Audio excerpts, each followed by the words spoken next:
சிவசங்கரியின் ஆரம்பம் முடிவு ஆரம்பம் அப்படிங்கிற கதை தான் இது. ரொம்ப நல்ல கதை.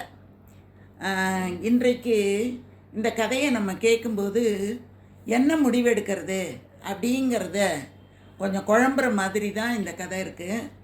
அவங்களும் அப்படி தான் கடைசியில் முடிவை நம்மக்கிட்டேயே விட்டுடுற மாதிரி இந்த கதையை எழுதியிருக்காங்க. இப்போ நாம் இந்த கதையை பார்க்கலாம் என்ன தான் ஆகுது அப்படின்னு. கூப்பிட்ட குரலுக்கு ஓடி வர்றதுக்கு சௌரியமாக இருக்குங்கிற நினப்பில் கமலத்துக்கு தோட்டத்திலேயே ஓரமாக ஒரு குடிசை போட்டு கொடுத்தது ரொம்ப தப்பாக போயிடுச்சு. கமலம் ரொம்ப நல்லவ, திருட்டு புரட்டு கிடையாது, வேலையில் கெட்டிக்காரி, கை காரியத்தை போட்டபடி போட்டுவிட்டு குடிசைக்கு ஓடி போயிடுவான். அதுதான் அவகிட்ட இருக்கிற ஒரு பெரிய கஷ்டம். என்னன்னு பார்த்தா குழந்த அழுகுதும்பா, பால் கொடுத்துட்டு வரேன்பா, சோறு கொதிக்குதும்பா, ஏதாவது ஒரு வேலை சொல்லிக்கிட்டே இருப்பா. பாதியில் வேலையை போட்டுட்டு ஓடி போயிடுவான். இது கூட பரவாயில்ல, சேர்த்துக்கலாம். ஆனால் அவங்க வீட்டுக்கு வர்ற விருந்தாளி கூட்டம் தாங்கவே முடியாது. வாரம் ஆனால் யாராவது ஒருத்தர் 2 பேருன்னு வந்துடுவாங்க, இல்லை சில சமயம் கூட்டமாக வந்துடுவாங்க. பார்த்தா நண்டு சிண்டு கிழவங்கட்டை இப்படின்னுட்டு வயசானவங்கலேருந்து சின்னவங்க வரைக்கும் எல்லோரும் வருவாங்க.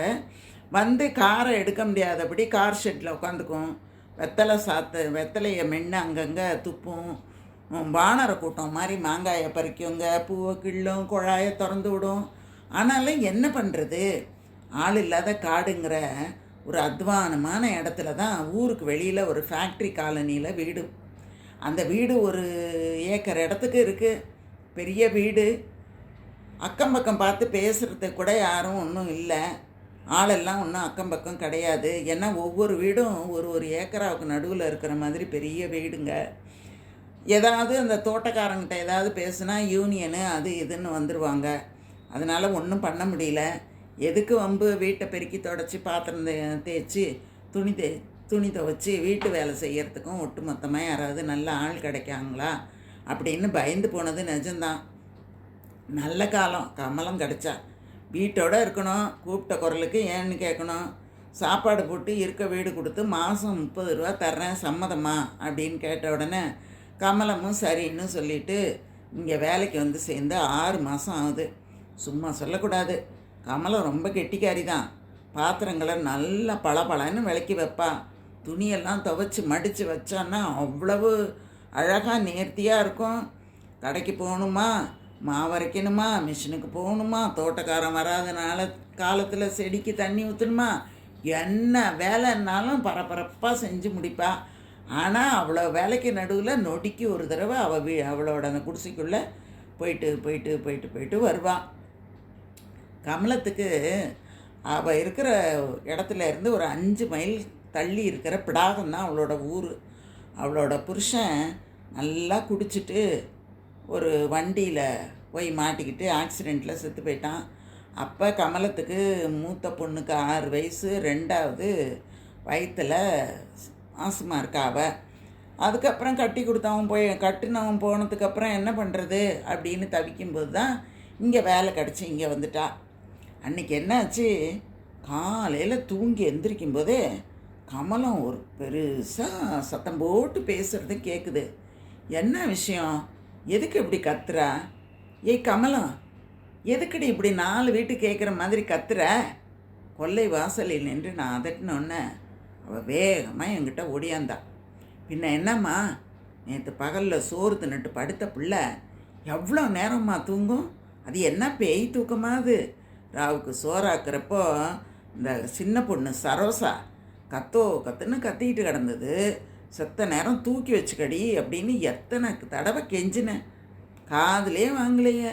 அவள் பாட்டுக்கு தூங்கிட்டு கிடக்கா. சரி சின்ன பொண்ணு தானே, தூங்கி தொலையிட்டோன்னு விட்டுட்டேன்.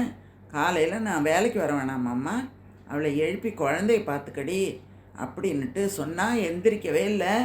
நானே வாசல் தெளித்து கோலம் போட்டு 10 பாத்திரம் கழுவிட்டு வரேன், இன்னும் தூங்கிக்கிட்டே இருக்கா.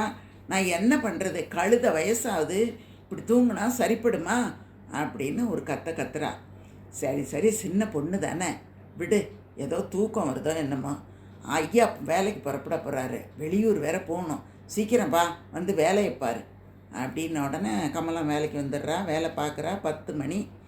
அந்த நேரத்துக்கு வேலையை முடிச்சுட்டு வீட்டுக்கு போனவ எம்மான்னு ஒரே சத்தம் போடுறா. சத்தம் போட்டவ கூடவே, எம்மா என் மவளை வந்து கொஞ்சம் பாருமா, எப்படியோ படுத்து கிடக்கிறான், வேலை முடிஞ்சு குடிசைக்கு போய் மவளை பார்த்தா பக்குங்குதும்மா, வாங்கம்மா அப்படின்னு ஒரு கத்துறா.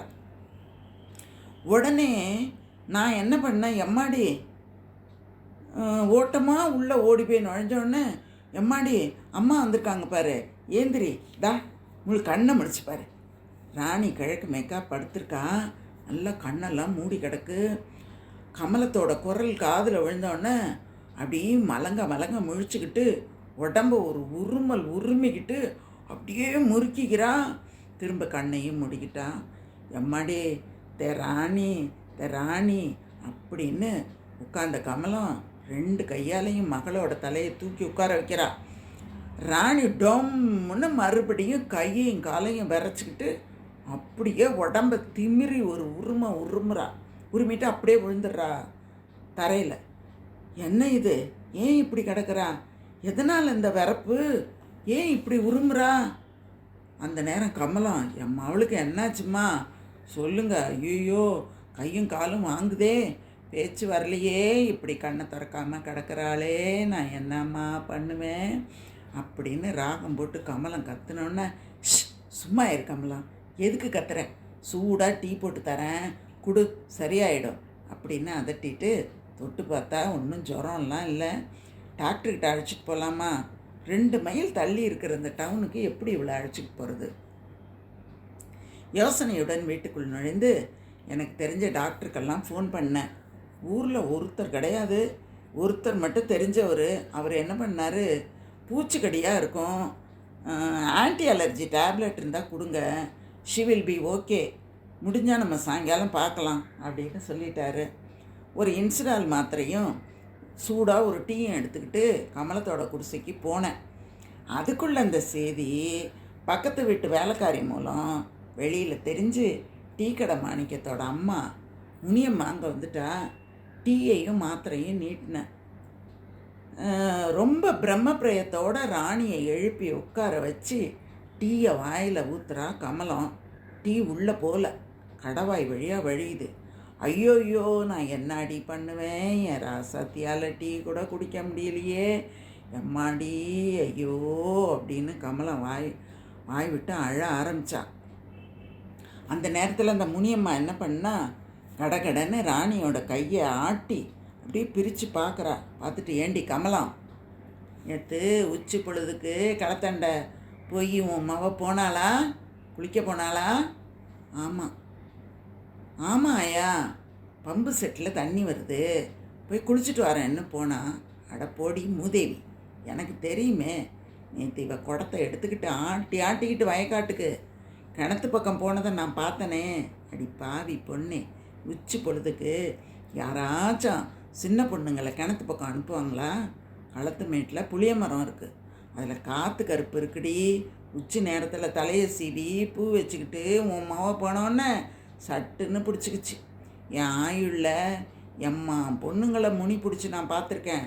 அடி ஆத்தா, இப்படி தான் கையும் காலும் வாங்கும், பேச்சு வராது. புள்ள 2 நாளில் திரும்ப அழைச்சி போயிடுவாடி. அதுக்குள்ளே ஆவற காரியத்தை பாரு. ஊருக்கு ஆள் அனுப்பி சாமியாரை இட்டார சொல்லு, பொடி போ.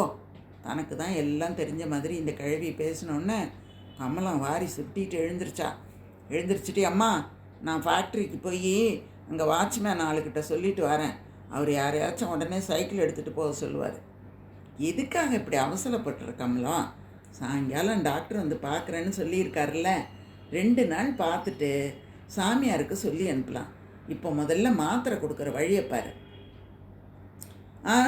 நேற்றுலேருந்து குழந்தை கண்ணு விழிக்காமல் கிடக்கு, எப்படிம்மா அவசரப்படாமல் இருக்க சொல்கிறீங்க என்று தொடங்கிய கமலத்தை குறுக்கிட்டு முனியம்மா சொல்கிறா, 2 நாள் பொறுத்தா உயிருக்கே ஆபத்தாயிடும்மா. நீங்கள்லாம் பட்டணத்துக்காரவங்க, உங்களுக்கு இந்த பக்கம் நடப்பெல்லாம் புரியாது, நீங்கள் தள்ளுங்க, கமலத்தை கெடுக்காதீங்க.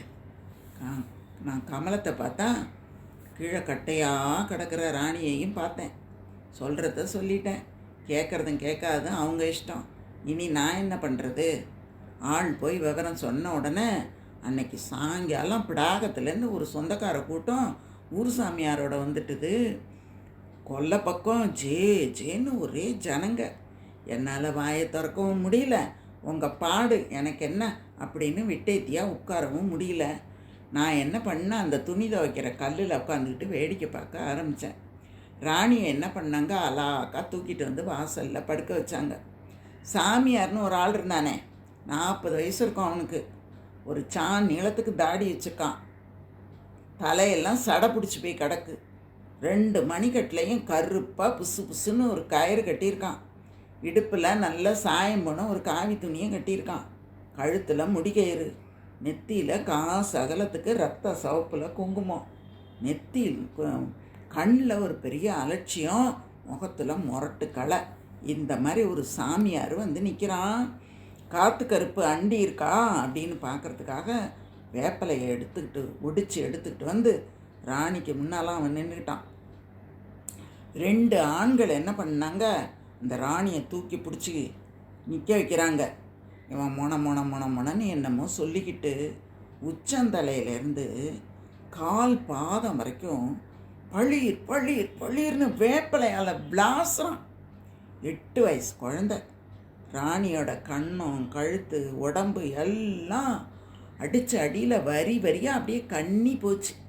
இன்னும் கொஞ்சம் அடித்தா அந்த உடம்பு முழுவதும் இரத்த களரி ஆகிறது நிச்சயம். அட நிறுத்து கமலா, சின்ன பொண்ணை இப்படியே அடிப்பா? நீ பெத்தவ தானே. அவன் காற்றடி அடிக்கிறான், நீ எப்படி பார்த்துட்ருக்க அப்படின்னு கத்துனேன். சட்டுன்னு அந்த இடத்துல ஒரு அமைதி வர ஆரம்பிச்சிட்டுது. சாமியார் கண்ணை திறந்து என்னை பார்த்தான். அம்மா ஆறு என்று அப்படின்னோடனே கேள்வி அவனுக்கு அடித்தொண்டையிலேருந்து வந்தது. அவன் பார்த்த பார்வையும் அவன் கேட்ட கேள்வியும் எனக்கு உட்காந்துருந்தேன். எனக்கு ஒரு சங்கடமாக போயிட்டு உடனே எழுந்து நின்னேன். கமலம் வேகமாக முன்னால் வந்தா. அம்மா, நீங்கள் உள்ளார போயிடுங்க, உங்களுக்கு இதெல்லாம் பழக்கம் இல்லாங்காட்டியும் தடுக்காதீங்கம்மா. சாமியாருக்கு கோவம் வந்துச்சுன்னா பாதியில் எழுந்து போயிடுவார். உள்ளார போங்கம்மா, உங்களுக்கு புண்ணியமாக போகும் அப்படின்ன உடனே நான் என்ன சொல்கிறது அப்படின்னு தெரியாமல் வீட்டுக்குள்ளே நுழைஞ்சிட்டேன். மூட ஜனங்கள், இவங்களுக்கு தனக்கும் தெரியாது, சொன்னாலும் புரியாது, எக்கேடு கெட்டு எப்படியாவது போய் தொலையட்டும் அப்படின்னு சொல்லிக்கிட்டு நான் இதை பார்த்துக்கிட்டு உட்காந்துருந்தேன்ல, என்ன தான் செருப்பால் அடிச்சுக்கணும். ஒரு சின்ன பொண்ணை இந்த அடி அடிக்கிறாங்களே, செத்துக்கித்து வச்சுட்டுன்னா என்ன பண்ணுறது? உள்ளே போன்னு சொல்லிட்டாளே இந்த கமலம், என் வீட்டுக்குள்ளேயே உட்காந்துக்கிட்டு என்னையே உள்ளே போன்னு விரட்டுறான்னா நான் என்ன சொல்கிறது? வேணும்னா அவளும் அவள் கூட்டமும் வீட்டை விட்டு போக வேண்டியதானே. இது என் வீடு, என் தோட்டம், நான் எங்கே வேணா இருப்பேன். இவளுக்கு என்ன? கூட்டமாக அவள் மனிதர்கள் இருக்கிறார்கள், இல்லைன்னா இங்கே இந்த அடிதடியை வச்சுக்கொள்ளக்கூடாது, போங்க வெளில போங்க அப்படின்னு நான் வந்து அனுப்பிச்சிருப்பேன். இன்றைக்கி பார்த்து இவரும் வீட்டில் இல்லை. என்ன பண்ணுறது? ஃபேக்ட்ரிக்கு ஃபோன் பண்ணி செக்யூரிட்டி யாரையாவது கூப்பிடலாமா? சரி பார்ப்போம், இன்னும் கொஞ்சம் நேரம் பார்ப்போம். இருட்டின பிறகும் இதுங்க இந்த கூத்து அடிச்சதுன்னா செக்யூரிட்டிக்கு சொல்ல வேண்டியது தான். எனக்கு ஒரே கோவம். அதோட வந்து உட்காந்துட்டேன் பேசாமல். பின்னாலேருந்து ஒரே சத்தம். ஒரு 10 நிமிஷம் ஆயிருக்கும். இப்போ என்ன செய்கிறாங்க அப்படின்னு எனக்கு தெரிஞ்சுக்கணுன்னு ஒரே ஆசை. மெதுவாக எழுந்திரிச்சு போய் சமையலறையில் நின்றுக்கிட்டு ஜன்னல் வழியாக பார்த்தேன்.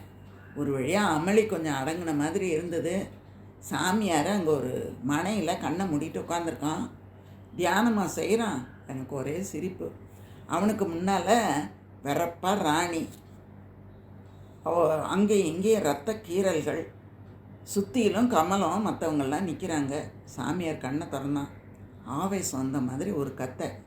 காற்றும் இல்லை, கருப்பும் இல்லை, இவ்வளோ முனீஸ்வரன் பிடிச்சிருக்கு. ராவுக்கு சுடுகாட்டில் பச்சை வச்சா விடியறதுக்குள்ளே பீடை நீங்கிடும். யாரும் ஒன்றுமே பேசலை. கோயங்கிட்டேருந்து ஒரு புது பானை வாங்கியா, 9 வெத்தலை, 9 பாக்கு, 9 வாழைப்பழம், 9 எலுமிச்சம்பழம், 9 ஒத்தருவா, பச்சரிசி, வத்தி, கற்பூரம் எல்லாம் வாங்கியா. ஜல்தி ஓடு, அஸ்தமனத்துக்குள்ளார எல்லாத்தையும் தயாராகணும், ஓடு. சாமியார் மறுபடியும் கண்ணை மூடிக்கிட்டான். எனக்கு சிரிக்கிறதா அழுவுறதான்னு ஒன்றுமே புரியல. இவன்லாம் ஒரு சாமியார், இவன் பேச்சை கேட்டு ஆடுறதுக்கு ஒரு கூட்டம். ஆமாம், அது என்ன இது பச்சை வைக்கிறது அப்படின்னா என்ன பண்ணுவான்? பொண்ணை சுடுகாட்டுக்கு அழைச்சிட்டு போய் அடிப்பானோ? எனக்கு ஒரே கவலை. நான் பார்த்துக்கிட்டே நிற்கிறேன். அடுத்த அரை மணி நேரத்துக்குள்ளே சாமியார் கேட்ட எல்லா சாமானையும் ஆளுக்கு ஒருத்தராக ஓடி போய் வாங்கி கொண்டாந்து குடிசை முன்னால் வச்சாங்க. புது பானையை எடுத்துக்கிட்ட சாமியார் முரத்தில் வச்சுருந்த பச்சரிசியையும் ஏதோ சொல்லிக்கிட்டே முனவிக்கிட்டே கையால் அப்படியே தொலாவி பார்த்தான். பார்த்துட்டு உள்ளங்கையால் என்ன பண்ணான், 5 தர அள்ளி போட்டான். புறங்கையால் 5 தர அள்ளி போட்டான். அதுக்கப்புறம் ஏற்கனவே வச்சுருந்த மாதிரி வெத்தலை, பழம், பாக்கு எல்லாத்தையும் வாங்கி அந்த பானைக்குள்ளே வச்சான். ராணியை கீழே படுத்து கிடந்தவளை 3 தடவை சுற்றி வந்தான். அதுக்கப்புறம் கமலத்தை பார்த்துட்டு சொன்னான், இந்த பாரு, சூரிய அஸ்தமனத்துக்குள்ளார நான் சுடுகாட்டுக்கு போயிடுவேன். யாரும் என்னை தொடர்ந்து வரவே கூடாது. நடு சாமத்தில் பொங்கல் வச்சு வெத்தலை பழத்தை படைச்சிட்டு கற்பூரம் காட்டி பச்சை வச்சு மந்திரம் சொல்லுவேன். அப்பால் அந்த அடுப்பு சாம்பலை எடுத்தாந்து இதுக்கு இட்டு முடிகயிறு மந்திரிச்சு கட்டுவேன். பொழுது விடியறதுக்கு முன்னே என் வேலை முடிஞ்சிடும். நீ 20 ரூபா பணத்தை தட்சணையாக வச்சுக்கிட்டேரு, நான் வரேன். வேலை முடிச்சிட்ட பிறகு என்னை காக்க வைக்கக்கூடாது, இப்போவே சொல்லிட்டான். ஆமாம். பேசி முடித்த சாமியார் பானையோடு நடக்க ஆரம்பித்தான். 1/4 மணி நேரத்துக்கெல்லாம் நான் போகிறேன், எனக்கு வேலை இருக்குன்னு ஒவ்வொருத்தராக போக ஆரம்பிச்சிட்டாங்க. அதுக்கப்புறம் கமலம், சரோஜா, அவளோட உறவினர்கள் 4-5 பேர் தான் இருந்தாங்க. நான் நின்று வேடிக்கை பார்த்துக்கிட்டு இருந்ததில் கால் வலி வந்துட்டுது. பேசாமல் வந்துட்டேன். கொஞ்சம் நேரம் கழித்து கமலம் வந்துட்டான். நீங்கள் ஜன்னலண்டை நின்றுக்கிட்டு பார்த்துக்கிட்டு இருந்தது அம்புட்டு விவரமும் உங்களுக்கு தெரிஞ்சிருக்கோம். சாமியார் ராத்திரி வரப்போ பணம் தயாராக வச்சுருக்கணும், இல்லாங்காட்டி கோவிப்பார். 20 ரூபா பணம் வேணும்மா. எனக்கு ஆத்திரம்னா ஆத்திரம். எவனா ஒரு ஏமாத்துக்காரன் முனி அது இதுன்னு பித்தலாட்டம் பண்ணுறான்னா அதை நம்பிக்கிட்டு இவ்வளோ சொலையாக 20 ரூபா கேட்குறாளே. இந்த மடத்தனத்துக்கு எல்லையே கிடையாதான். டாக்டர் வந்து மருந்து கொடுத்தா 5 ரூபா சார்ஜ் பண்ணுவாரோ என்னவோ. அதை விட்டுட்டு என்ன தான் பண்ணிகிட்ருக்கா இவ அப்படின்னுட்டு இந்த பைத்தியக்காரத்தனத்துக்கெல்லாம் நான் சரின்னு சொல்ல மாட்டேன் கமலம். பேயாம், முனியாம், பச்சையாம். ஐயாவுக்கு தெரிஞ்சால் பிச்சுடுவார், பிச்சு தெரியுமில்ல. பேசாமல் டாக்டரை கூப்பிட்றேன், அவர் வந்து பார்க்கட்டும். கமலம் ஒரே பதட்டம் அவளுக்கு. எம்மா வேணாங்கம்மா, அப்புறம் சாமியாருக்கு கோவம் வந்துடும். அவர் சொல்கிறாப்புல, முனிதாம்மா, இந்த டாக்டருங்களுக்கு இதெல்லாம் புரியாது. நீங்கள் பணம் கொடுங்கம்மா, நாளைக்கு 1ஆம் தேதி சம்பளத்தில் பிடிச்சிக்கோங்க. இனி நான் என்ன சொல்கிறது? பேசாமல் உள்ளே போய் பணத்தை கொண்டாந்து கொடுத்தேன். அன்றைக்கி ராத்திரி என்ன நடந்தது ஏது நடந்தது ஒன்றும் தெரியல. 11 மணி வரைக்கும் முழிச்சிக்கிட்டு இருந்துட்டு படுத்துட்டேன். காலையில் எழுந்திரிச்சு கொல்லைக்கட்டுக்கு போனால் குடிசை வாசலில் ராணி உட்காந்துருக்கா. கழுத்தில் முடிகயிறு, சோர்வாக இருந்த முகத்தில் ஒரு பெரிய தெளிவு. என்னடா இது, நேற்று கட்டையாக கிடந்தவ இவ்வளோ சாதாரணமாக இருக்கா? எனக்கு ஆச்சரியம் புரிஞ்ச மாதிரி பத்து தேய்ச்சிக்கிட்டு இருந்த கமலம் என்னை பார்த்து சிரிச்சுக்கிட்டு, பச்சை படைச்சதுக்கு கை மேலே பழம் பார்த்தீங்களாம்மா, கழுத்தில் முடிகயிறு போட்டதுக்கு பழம் பார்த்தீங்களா? என்ன பெரிய பழம், எல்லாம் காக்கா உட்கார பணம்பழம் விழுந்த கதை தான். ஒன்றுமே இல்லாத குழந்தைக்கு முனி பிடிச்சிருக்குன்னு பட்டம் கட்டி அடித்து துன்புறுத்தி, என்ன ஜனங்களோ என்ன நம்பிக்கையோ, உங்கள் காரியத்துக்கு வியாக்கியானம் வேறையா?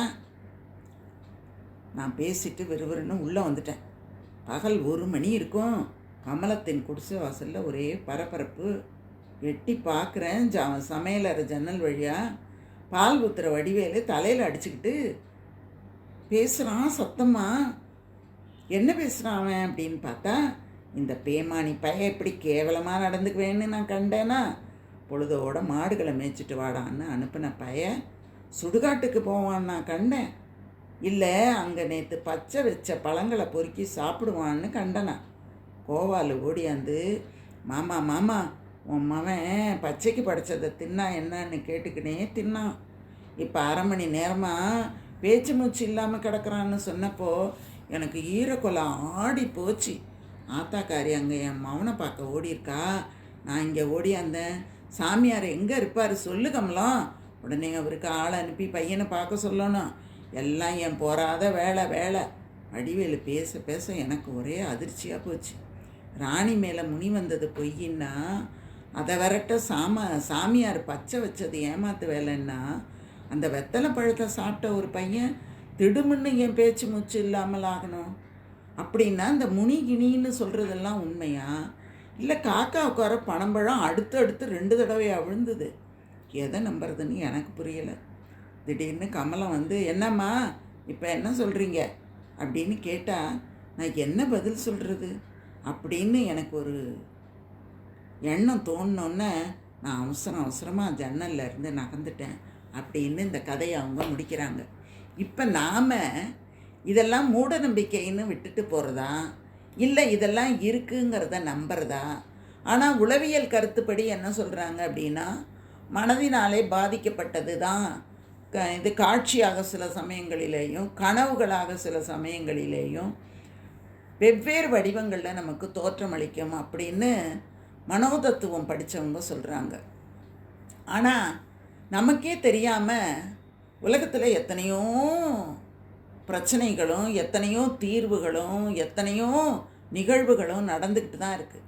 ஆனால் எல்லாத்துக்கும் நம்மளால் இதுதான் அப்படின்னு ஒரு முடிவாக எந்த முடிவும் நம்ம சொல்ல முடியாத ஒரு நிலையில் தான் இத்தனை படித்த பிறகும் இத்தனை உணர்ந்த பிறகும் நாம் இருக்கிறோம் அப்படிங்கிறத நினைக்கும்போது சிவசங்கரி அம்மா மாதிரி தான் ஒரு தெளிவில்லாத ஒரு குழப்பமாக சில நேரங்களில் சில நிகழ்வுகள் நடக்குது அப்படிங்கிறத தான் நான் சொல்ல நினைக்கிறேன். ரொம்ப நன்றி. தொடர்ந்து கதைகளை கேளுங்க. இந்த நிறைய நல்ல நல்ல கதைகள்லாம் இருக்குது, உங்களுக்கு நான் தொடர்ந்து சொல்கிறேன். வாழ்க வளமுடன். தொடர்ந்து பாருங்கள்.